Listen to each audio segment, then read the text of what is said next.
the stats, Clay has always been a lot more reactive, but sometimes not in the way that you would expect, because he was playing defensively on Yves, but on that Lunox, he wasn't diving in, he wasn't trying to get those pickups. All he did was escort Skylar, so anyone who dives towards the back line gets a good chunk of burst damage coming in, both physical and magical, and that is a huge deterrent to anyone just trying to go in and denying that backline damage. So something like that can be actually applied by Falcon as well in game number 2. Oh, great points here from both of you, and you know, we're already here. Few bans out for both teams. There's the third one for the first phase from Falcon. They're going to take out the Joy. Great choice here. The Eve and the Carry, pretty much 3 picks that are better taken out, right? Especially if you have this play style. And now you don't have to worry about the Joy just kind of causing havoc in the backside. And RRQ, they take out the 1-1, they take out the Faramis. I feel like even Faramis is still kind of one of those picks that if you leave it open, you're forced to play against that Colt Altar, so better to take out the 1-1. I'm wondering if it's going to be another marksman choice here. It's not, it's the Kadita for their last ban. Kaj is open. Kaja is open right now, and that is something that both teams either always ban or always pick, and Falcon is going to lock that in immediately, and I think this could definitely be huge, but you could tell they were taking a while with that third ban, and I'm guessing that's the debate, right? It's like, if we really want to ban this Kadita, do we give them the Kaja? What do we get in response? Glue, still open, couple choices, still free for them, but yes, a lot on the line with that. You know, even with this Kaja lock-in here, and from what we saw previously from RRQ, and I feel like this was when I say refinement of RRQ, their playstyle, I'm talking about their macro playstyle. You pointed this out earlier, you know, Falcon goes in with that aggression, but if something can be said about RRQ, the fact that they've learned to deal with that push and pull play style, especially on the macro level, it's apparent from the way that these games go. And taking a look at Ken here, this quote, I think I want to meet RRQ Hoshi because we are good friends. At MSC 2022, RRQ said they wanted to meet us in the grand finals, but it didn't happen. So now I want to beat them, right? So strong words from Ken. Massive confidence from Ken for sure. Now we have to see, will he get a hero that just really benefits him? It is going to be that Martis, and we've seen Ken just completely dominate on such a very strong aggressive pick. And now with the Kaja, there's a potential for Falcon to just do so much more early game, because RRQ, once again, going for that Lunox very early on, can still be flexed out, but Falcon also has their hands on that Harith that is a lot more dynamic, a lot more AoE and burst damage compared to a Clint. Most definitely, and I think, I'm wondering with this Harith, yes, it could be a flex pick, but honestly, I just feel like it's going to the gold lane, right? I don't think we've seen Harith mid. Have we seen Harith mid at all yet, this M4? This M4, I'm not sure, but we've seen it before. Of course it's possible, yes, but I got a feeling ZipX has played it before. He's done well with it, so not a whole lot of flexibility on the side of Falcon. Yes, it is there, but I don't think we're going to see it. Now, Grok will get locked in here, and with the glue pick already, my guess is the Grok will be Roam here. Now, the Lunox pick, right? Up front, they don't waste any time. They pick it up. They had a great game with it last time. How do you feel about it, Nicer?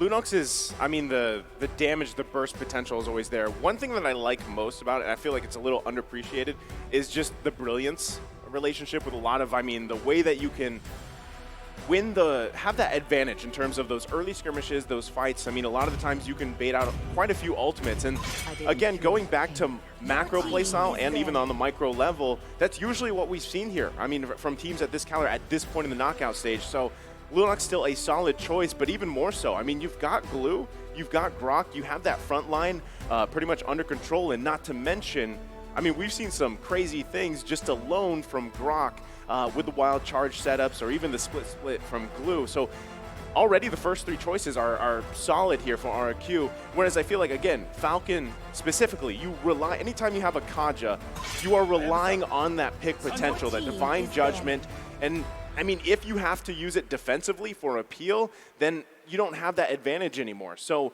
you want to be able to match that up, right? Now, if this is that Harith, most likely going in the hands of ZipX, we've seen Harith fall off really early on if you can't get those kills, and then you're just left with pretty much Zom and Force, you know, bouncing back and forth, and your damage just isn't there. I think RRQ for sure understands that as well. They know that Falcon, they have a lot of pick potential. They have a strong jungler, a strong roamer with great crowd control, but they also need a strong mid laner to supplement that, to ensure that the mid lane isn't constantly shoved on, and to ensure that they have a numbers advantage if they are roaming around as well. 3 bans onto Justin, the main playmaker, and you have to wonder right now, in his shoes, what exactly can he go for? Because for the most part, right, the bulk of the quote-unquote meta heroes has been banned away. And Justin, we've seen that on more passive heroes, he really does not shine as brilliantly as he usually does on these playmaking heroes. Definitely interesting, and I'm thinking the same thing. What does Justin go for here? The Kadita, the Valentina, the Farza, the Yve, all picked off. So there's not that, I mean, I don't think there's any more like zone area heroes. Of course, the Harith could still get flexed over, but definitely limiting down there onto his hero pool. I think the only thing that I'm thinking of is maybe Lilia, right? But still, I guess it really depends where the Harith is going, and maybe still it's flex, but Lilia would be a good option. At least you can clear, you can push fast, and you still have, in a way, it's pretty much the counter relationship between baiting out ultimates from RRQ, because that's what we talked about with Brilliance from Lunok. So if you have the Lilia, you have that Black Shoes, you can hopefully, if you can, juke some things out and then get that advantage, because then you fall back on that Kaja pick for the Divine Judgment. Still, a lot of it relies on what else do you have? You know, can you, because it's great if you can get a pick off, but if you don't have that follow-up damage to actually get those kills, that's where you struggle. So even more so, RQ goes again with this durability route. Not only do they have Glue and Grok, but now they have Frederick. Now this is a bit troublesome for Falcon, because previously RRQ, they don't really have the strongest of front lines. They had Vin on that Grok with full defensive items, and now it's a complete contrast. They are the ones with 3 heroes, and Falcon will be the ones trying to attempt to actually crack through the front line, and that seems to be their exact approach. Having the Harith, Granger, and Lilia, a strong mix of burst and DPS from multiple sources, right? Physical and magical. And in the late game, with items, Justin can definitely melt down multiple heroes at the same time. That is the power of the quote-unquote DPS of the Lilia. But for RRQ, there you go. Three solid frontline heroes, 2 very solid backline characters. It's going to be a front-to-back. I will say the problem, though, with Falcon when I look at it is very all or nothing here. High risk, high reward. Yes, lots of damage in your jungle. They're going to flex that Martis over to the EXP lane, but also a little bit squishy. I feel like in the early game with the Lilia, they will have nice wave clear. We've seen how well she does. They can put pressure on early on, but if they fail in that, it could become a big issue. So far, the Granger, a lot of people had very high hopes of it, but we haven't seen a great performance from it just yet. Even the Valley, when they used it, it had a great start, but eventually it fell off, and same thing went for, who else used it yesterday? I think Kyle. Did we see it being used during the RRQ Blacklist game? Perhaps. We might have. But There's anyway, so happening. we're going to load into the land of Dawn here and just see how this game unfolds. Again, RRQ up 1 point in this best of 5. Can Falcon even the odds here? There's going to be a killing spree on Ken with that Granger. I mean, he's used it before. We've seen that he is very good at kiting back, in particular, using this Granger. So considering that they're up against 3 very tanky frontline heroes, that DPS is definitely going to be coming in handy. But the Purifiers, you can see from the side of Falcon, will be critical in ensuring that Zipex and Justin do not get locked down. And you can tell that RRQ, they usually just rely on the pick of potential, so this is something that they have to keep in mind this time. Oh. Whoa. No. Well, I was wondering about that matchup, you know, the Martis versus Glue matchup here, how that would pretty much play out. But, I mean, he's going to have the advantage. But look at the rotation here. Naomi and Ken making their way to the bottom side for R7, but gets the information. Now, I do also want to say that the thing about Granger, we've seen some amazing gameplay from the hero alone in different hands here, but what we have what we've seen is late game, eventually, even when you have a good start, Granger kind of falls off a little bit to the point where even the ultimate it's either you get that last killing blow or it just does no damage. And when you're talking about 3 tanky boys from RRQ, eventually it's going to be tough to deal with. Yeah, but Ken doing a nice bit of damage. The problem is Naomi doesn't have that level 4 just yet. Falcon needs to at least wait for that, or at least wait for Justin to hit level 4 till they can really push the aggression. Level 4 and Justin, that's definitely something they can try and attempt. They can be a lot more risky with their pushes.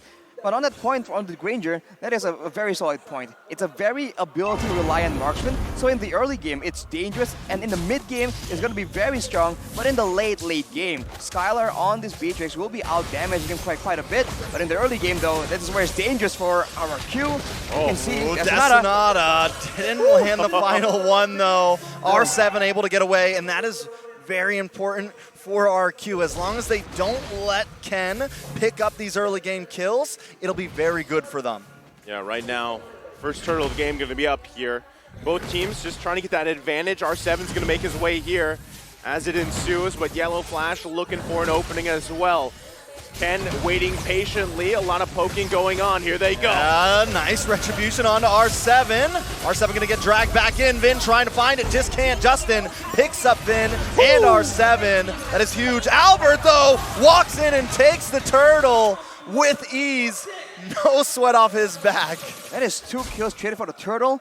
In a way, it's not the worst of trades, but definitely, I think, gonna be a bit more of an advantage for Falcon in the early game, man. These heroes, the Lilia in particular, is just so strong. Building towards an enchanted talisman, not quite there just yet, but the cooldown boots you can see. Falcon is gonna be very ability reliant, and the longer the game goes towards that mid game, RRQ, they cannot be as reckless as they were in game number 1, because if Falcon gets snowballing, this team comp is a lot more dangerous. Yeah, I mean, you can see the aggression from RRQ right now, trying to get into the jungle. This is the nest, right? Back to the keys to victory.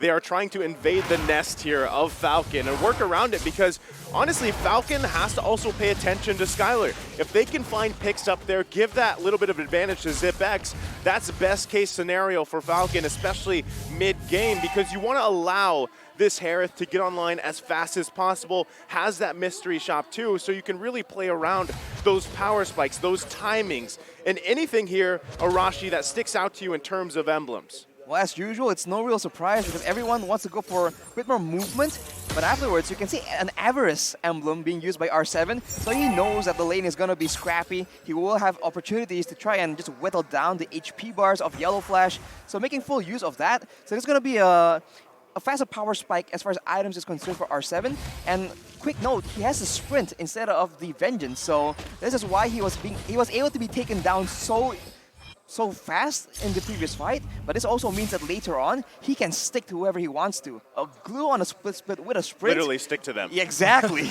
Right? I mean, that's usually what we see with just glues in general, but still, it's a good point because honestly, your whole objective here for R7 is to basically do the same thing we saw him do with Joy, right? Be just that annoying nuisance for Falcon. But right now, they're going to go ahead and fight for this second turtle of the game, half health. Naomi able to lock on Vin once again. Yellow Flash finds that kill. R7 trying to get into the back line with the split. Albert does take the turtle, though. Naomi taking a bit of damage. Ken goes down. Naomi and Yellow Flash now on the run. RQ responding fiercely. That is quite catastrophic, man. Ken, the jungler, was the one that fell from Falcon, traded for Vin. This is the same thing we saw. Falcon, fearing the engage coming from Vin, targets him instead to ensure that there won't be a big wild charge. But in exchange, right, they leave their members vulnerable and out of cooldowns for RRQ to just punish afterwards. This is something that RRQ just really enjoys doing, and in Falcon, they just have to adjust and do something differently, man. Vin is ready to take the fall for his team. Yeah, I mean, he's actually looking for an angle here. Not sure if he's going to commit, but the pressure alone is exactly what's working here for RRQ. I mean, even around the purple buff. A lot of damage does come on to Albert, but he is a tanky boy along with Vin. Clay also being some kill threat. ZipX does drop the Zaman's Force, trying to lock on to Vin here. Still Gonna going. need to watch out for Skylar, though. Doing a nice amount of damage. Ken and Naomi also here as well, but the disengage does happen. So, I mean, this is the thing, right? Going back to that Granger pick, you want to have it for that early game advantage. The burst should be there, even in mid-game. But when you have this kind of a start, it's really tough here. And yes, these two are going to go at it here. I don't think anyone's going to go down. But still, it's a struggle for Ken at this point, especially because Albert now picking up that Radiant Armor. I mean, he's having a great game so far. Let's take a look at the items real quick here, Arashi. Well, as you mentioned, Ken with the Hunter Strike, attempting to just get a lot more value, more chase, more slowdowns, and Justin now with the Enchanted Talisman, that's a lot of clear, a lot of DPS still. It only depends if RRQ actually stick around and crowd together for the damage to come through. And especially with the Radiant Armor completed for Albert, he's going to be a lot more comfortable just staying in the pit, contesting those mutual objectives. Is what we've seen happening since the first turtle. Yeah, I mean, and the fact that Zipex is just getting pushed in right now in his own lane, it is very, very bad, especially for this next neutral objective, because Skylar can now rotate down. And with that sniper, going to bring Justin down to about half health. Vin with the conceal play, but mainly just opening up space, drops a wall. Ken does a nice amount of damage with Vin with a wild charge. Albert takes the turtle, and down goes Ken. Clay comes in, trying to do some damage. We do see Zipex dropping some on spores, but it's still not enough. RQ taking claim over the land of Dawn. It's been traded again for Ken, and that is just such a sad situation. Trading the roamer for the jungle again and again. And as Nice mentioned, the mid game is where Ken needs to shine and show the power of this Granger.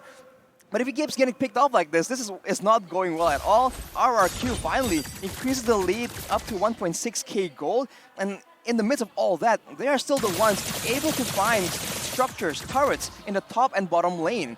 FCON will slowly but surely lose control, and that is where RRQ shines, when they can set traps for their opponents in the bushes, and especially if you take a look at the items here, Skylar with the BOD, that's a lot of burst damage coming in from the Bandit's Rage or the Nibiru's Passion, so FCON now needs to be very careful where they step, lest they get engaged on by Albert or Vin. Not only that, okay, hold on, Vin. Second, wild charge does come down. Vin, though, will fall. Ken now moving on to Albert. Albert getting stunned up, getting slowed down, will get knocked up, able to dash through the wall, though. Naomi now trying to lock onto Skylar, but they find the distance. R7 with a huge stun onto 3 members. Snipe shot comes out, just misses. And now FCON under the tower, no kills on the board other than Vin. So that could have gone way worse for RRQ, but because of this lack of damage from FCON, they weren't able to continue to follow up there. Now what's great, Ken was able to get a kill, right? Helps him a little bit in the itemization, because earlier, before that, he was about 1,000 gold behind of Albert, plus about 2 levels. So, like you said, like we've been saying, he needs to be able to shine. There's the damage. Ooh, that's a lot of damage, but he doesn't have the Death Sonata right now. Naomi trying to come into the backside. Justin as well, diving under the tower. Skylar tries to hit above, but cannot weave. Albert now moving on to Naomi. Naomi will fall. Albert look for Justin. Death Sonata comes out, but still not enough damage. Justin doesn't have the black shoes. Needs to try to walk away from this. Gonna walk right into R7 though. He's able to move, but he goes down. It's a 2-for-2 trade on the map. That is so unfortunate. RRQ, they're trying to just make an outplay happen, but Skylar, as well as Vin, they preemptively use a lot of their resources, including the wild charge, and that is just patience being shown by FCON, just juking it out, showing them different looks in order to just bait out those spells before going in. It paid off for them. They closed in the gold gap by about 1k, but now it's back to square one. RRQ contesting the Lord now without the presence of Zipex to try and benefit FCON in this fight. And they are going to hold down. We got to watch for Naomi hiding out in this mid bush. One other thing, FCON has taken a few towers across the map. Now they're all going to try to group up here. Vin brings in the wild charge. Naomi annihilated. Now RQ wants to move in. Albert able to take the Lord. R7 into the backside, but FCON needs to try to retreat. Maybe they want to push in though. Zipex does dash in, drops some on spores. Instantly deleted. The Renner takes him out. Yellow Flash will be next. Ken though does find Clay. 2 for 3 on the map currently as Ken and Justin need to get away from this. It's a well fight, but RQ comes out on top. Okay, they grab a couple kills there again on both sides, but you gotta be cautious here for Skylar. He's getting to the point where he's going to start carrying the damage department for RQ. They've got that nice gold lead here. Naomi has to be able to find Skylar as they assault the mid lane. Still, they also have to deal with this Lord marching on the top side.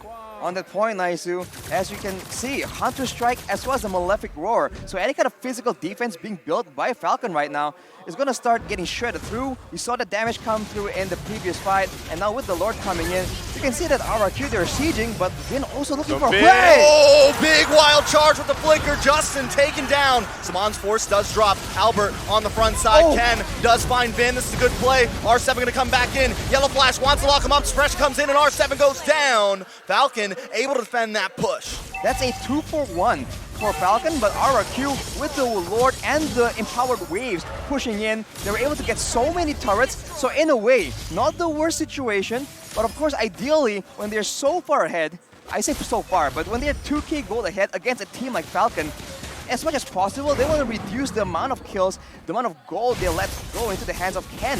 Because we saw in that fight, that Death Sonata, especially to the squishier targets on the side of RRQ, it still does quite a significant amount of damage. Yeah, it does quite a bit here. And right, this is your time, if you're Falcon, to step on the gas if you can, right? This starts with Naomi, find a pickoff, get that numbers advantage. You're still working against a gold lead here. Now you're able to get a couple more items like we take a look, on the proper people here for Falcon. But at the same time, you still have to worry about Vin, R7, Albert just taking the brunt of that damage.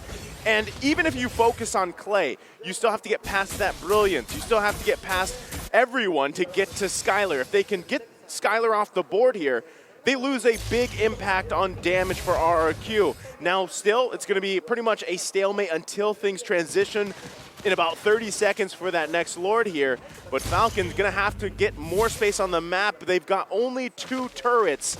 So right now, RRQ with a huge advantage in terms of space. And with that space, look at ZipX. He's not doing very hot in terms of kills, but look at his items, man. One more item, well, at least 2 more items actually, to get a full inventory slot. He is not too far behind Divine Blade. Exactly, that's a lot of damage still. This is a quote-unquote late-game Harith. He has the items available to be an actual threat to the tankier members because remember, he does have a good amount of true damage in his kit. And along with that, Lilia with a Ice Queen's wand and a glowing wand, that is a nightmare for these beefy fighters that have to close distance, that will take a lot more damage from the burn, the percentage HP damage coming in from the glowing wand.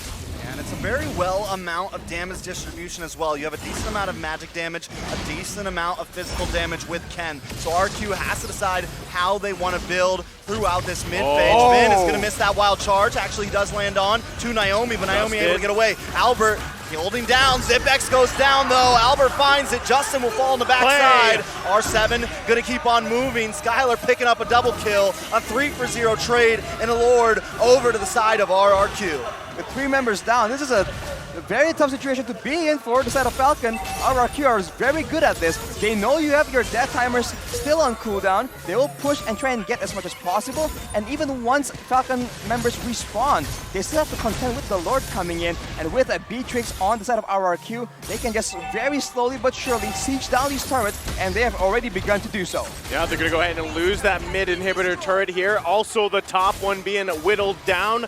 They've got to deal with the Lord as well. Falcon in full defense positions here as RRQ going to put their eyes on the bottom lane as well. Still a back and forth between both teams. Falcon looking, Naomi here. Can he find anything? Oh, Vin will get suppressed here. Yellow Flash comes in, gets a few knockouts, but Naomi's deleted along with ZipX. Ken with the Death Sonata able to find Albert, but they've locked onto the base. They need to do something quick, trying to defend with all they can. Push the minions back, get them away because RQ's trying to end this. RQ gonna readjust the situation. Skylar able to clear waves. They have another wave of minions coming from the top side. Do they want to re-engage here? Skylar still at full health. Ken, Yellow Flash, and Justin all alone. Yellow Flash gonna try to move in. RQ with the dash and the darkness. Ken will go down.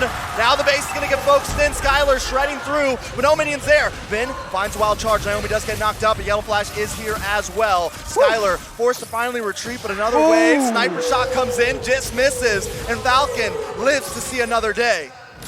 RRQ, they just stayed a bit too long. They want to try and end the game right there and then, but unfortunately, the waves have been cleared by Falcon. They knew what they have to do, and soon we'll take a look at a replay. That was a very chaotic chain of events. It all began with RRQ going for a good fight. They got the pickoff, they get the members low, and that was an insane snipe And off the bat, Falcons are already on the back foot, but afterwards, right, despite how damaged it looks, RRQ understand that the members of Falcon have a lot of burst damage, so Skylar was unable to actually move forward and end that game, and now they are back to just waiting for the next Lord, because of course for both these teams, that comeback is still a very serious possibility. Well, I mean, even looking at the items, right, you just need a little bit more time for Falcon to at least have the full items they need, right, at least across the board here. Now still, there was a great defense coming out from Falcon in the base. I mean, even Ken able to grab a couple kills. At this point, again, like, Granger's damage is kind of, is it there? You know, unless you hit the right targets, but still, you can see this from RRQ. They're pressing every situation they can. And a lot of it is, again, Skylar and Clay able to just freely be in the backside, and even Clay making those decisive decisions to flicker in, get those Chaos Bolts off. It shows just how strong RRQ is right now. Now that this Lord is for the taking, Falcon has to contest this if they want to stay in this game. Yeah, they have no inhibitors right now, so they definitely have to contest, but R7 comes in with a big stun. Finn gonna get that wild charge off. Falcon now on the run. Zipbex drops him on force with a little misplaced there. R7 just being the distraction that RRQ needs. He's gonna jump on top. Oh my goodness. Ken, very low. Ken goes down. Finn with the immortality, but Falcon now on the ropes. All of them low health, and a Lord coming soon. Just like the Joy, R7 does it on the glue in the same fashion, and it works so good. RRQ, they understand that the main damage threat is going to be Ken on the Granger. They send R7 after him, and during that split, when he was mounted onto Ken, he preemptively placed the Slam to ensure that he can pull Ken back, and now RRQ are going for the kill. Yeah, the Lord's gonna come in. They're gonna try to defend Yellow Flash, getting a couple decent knockups there. Black Shoes does pop for Justin. R7 trying to defend. Lord is locked on. Base getting chunked, trying to defend, but this will be it. RQ takes game number 2. Wow. Match point. RRQ here. What a performance. Still a pendulum between these two teams, but this time, RRQ again just coming out stronger. I think their composition is just so much stronger in the late game. It's a bit of the same situation. There are moments where Falcon were able to get an advantage, but afterwards, RRQ just find that single moment, they get 3 kills onto Skylar, and just like that, that Beatrix damage in the mid-game, that was insane, man. 2 hits with the Nibiru, and you're just so low already. Yeah, and Zipbex had to get so close to be able to try to put up a fight. And by the time he went in there, Skylar readjusts positions and wipes him off the map. Look at them, another clean win for RRQ. Yeah, I mean, I'm not sure what other adjustments have to be made here for Falcon, but even that Harith pick in the gold lane, it just struggled because of the fact that you never had that lane advantage. You know, you want that early kill, you want to be able to build with that mystery shop, and it just didn't work out for Falcon there. Now they're facing match point for RRQ. But before we have it breaking down further, we got to mention again that M4 Battle Night, it goes live this January 21st. Expect loads of events and rewards for grabs in-game. First off, complete battle tasks in-game on January 21st to get a skin choice chest. You can choose the skin you like most from the chest, and aside from that, battle bonus awaits you on the same day. Play matches, and you'll get Team Star protection for 3 matches, double star raising points, double protection points, double EXP, and double BP for 5 matches. We're not stopping there. Free access to all heroes, and loads of epic skins will also be available that very day. Save the date, log in the game on January 21st, enjoy the match, and win tons of rewards. Let's all celebrate the M4 Championship together, including with your friends. And I know around the world right now, there's a lot of watch parties going on because we're getting down to the final few days here, right? This is the stakes are high at this point, and even more so if you're a Falcon fan out there. This possibly going into Game 3, it could possibly be their last game. They have to be able to adjust, and they don't have much time to do it, right? They've got to be able to adjust and get ready for that next match ahead of them. Final days, hopefully not the final match for Falcon. Hopefully. I'm really hoping they at least bring us to a Game 4, maybe even stretch it out and bring us all the way to a Game 5. I mean, I think they really just need to change up the strategy. I would have liked the Martis in the jungle, personally. I think they tried to switch it up and be different, but it ended up working against them there. Well, also on your screen right now, there's a QR code we would love your guys' feedback, right? The satisfaction survey, as Trex, that nice close-up there as well. Let them know where that QR is. There it is. Right here. There it is. Go ahead and scan it. Let us know what you guys are feeling, how you're enjoying this whole M4 experience here, because it's been amazing up to this point. I mean, again, I think even as us as casters, we collectively agree that this is probably the most exciting M series that we've had. I mean, all these teams coming out swinging, and when it really comes down to the nitty-gritty, you see it in the drafts and the gameplay and how everyone has adjusted. I mean, from what we saw in the group stages up to now, it's been simply amazing. I mean, even talking about the adjustments, you can see that Falcon were doing some interesting things, and maybe our friends at the analyst segment can do better at explaining it. So guys, take it away.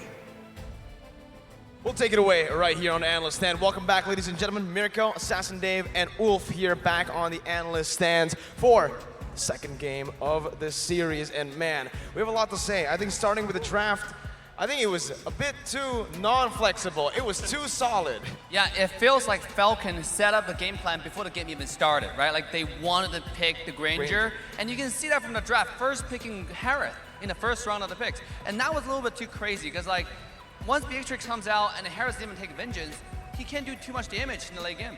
You saw that the bans were there. Like Hayabusa and Ling, you predicted that to happen. Yeah. Granger will be picked in that match. Unfortunately for Falcon, though, RRQ, Hoshi read through that, and they have prepared for it. And not only that, they got like one of the, if not 5 of the stronger heroes each role, right? Gru is the strongest XP laner. You also have like Beatrix, one of the standard pickups when the carry is banned. Fredrin is like one of the strongest, if not the strongest jungler right now. And of course the Grok. So everything that RRQ Hoshi had in this game was meta. And for Falcon, although they're playing on their own side of the map, even when this is like their comfortable picks, they just can't win against the sheer firepower of RRQ Hoshi. I think the main problem for Falcon was, again, they wanted to pick the Granger. They already set up for the Granger, even though they knew they were up against a Grok, a Lunox, 2 heroes that could really just smash that backline, and on top of that, the glue, right? Correct. And as you can see right here, I mean, in the game itself as well, there was no way you were going to melt those members down on a Granger. Maybe early to mid, but once it got to mid to late, no. Hey, I gotta give credit to Ken the Man, okay? Ken the Man. This guy was popping off. Despite all the difficulties, all the die potential coming from RRQ, he was finding kills, right? He was finding those squishy backlines, and his aim was on point with the ultimate. And Rhapsody was one time in the mid lane, 1 skill finding 2 kills. The mid lane as well as the tank. So let's take a look at team fight participation right here. And it seemed like the highest will be Ken was 86% from the side of Falcon. He's very active. I agree, but if you're looking at RRQ Hoshi, it's well-rounded. The lowest will be 6 to 7%, and like 80% of the kills will be for the glue as well as the Fredrin. Activating R7 as well as Albert earlier in this game, that allowed RRQ Hoshi to be successful in the mid-game. Early game, it was quite shaky for both teams. Falcon finding some kills themselves, and RRQ Hoshi just losing some influence in the map. But when it comes to those turtles and those Lord fights, that's where RRQ Hoshi actually flourished. One thing I want to open up in this discussion is that RRQ Hoshi actually held their ground when it comes to those turtle dances and those Lord dances. It kind of felt like Falcon didn't have any influence at all during those team fights. Which is interesting, right? Because the way they drafted their composition is for that gold lane pressure and also the mid lane. Remember, they had the Lilia, they had the Kaja. Wave clear is not an issue for them. And especially with the Harith later on, you would expect him to get a lot more pressure done. But unfortunately, like Wolf said, the coordination around the Lord Dance was just not present. But here it is, the MVP for game number 2. It's Skylar, the man who has improved so much since M3. I think we mentioned about this in game number 1, but back at M3 it was Sin, right? Now it's his time to shine. Absolutely. 6, 1, and 4 on the Beatrix.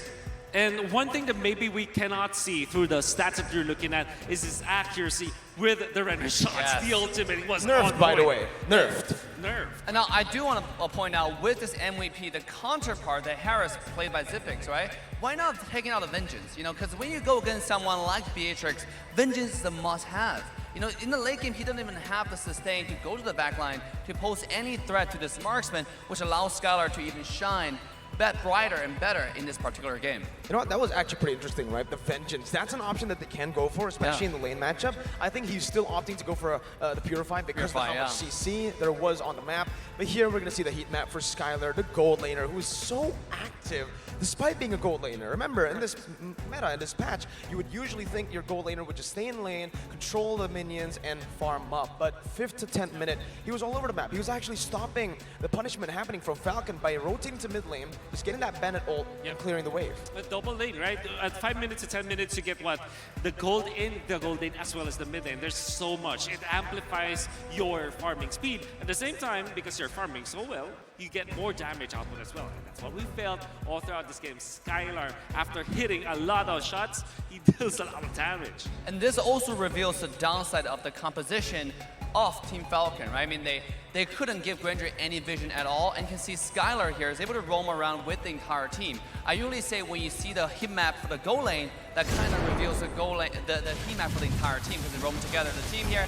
And let's take a look at a highlight from this incredible marksman player from RRQ. I think the main thing I want to highlight here isn't just Skylar just yet because he wasn't in that team fight, but again, I think it's what Wolf said, right? The Lord Dance is just not going in favor of Falcon at all because of their positioning. Because early on, even here, they were able to actually get a few good trades, but they were just not in the proper position to take the turtle. Oh, that's correct. You can see that even when Falcon is like winning some of the pickups, RRQ still manages to control those area and then eventually just overwhelm Falcon. This is one of the closer Lord Dances, but it didn't even look close because RRQ Hoshi just duly punished Falcon in there. And you can see that Skylar was really hitting. You can see the glue being a big problem for Falcon. Nobody from Falcon actually can stay in front of RRQ Hoshi for more than a second. And that's the Harith I was talking about, right? If he had a Vengeance, because he was never being targeted to begin with, right? If he had a Vengeance, it would be a lot better. Twice in his highlights, he's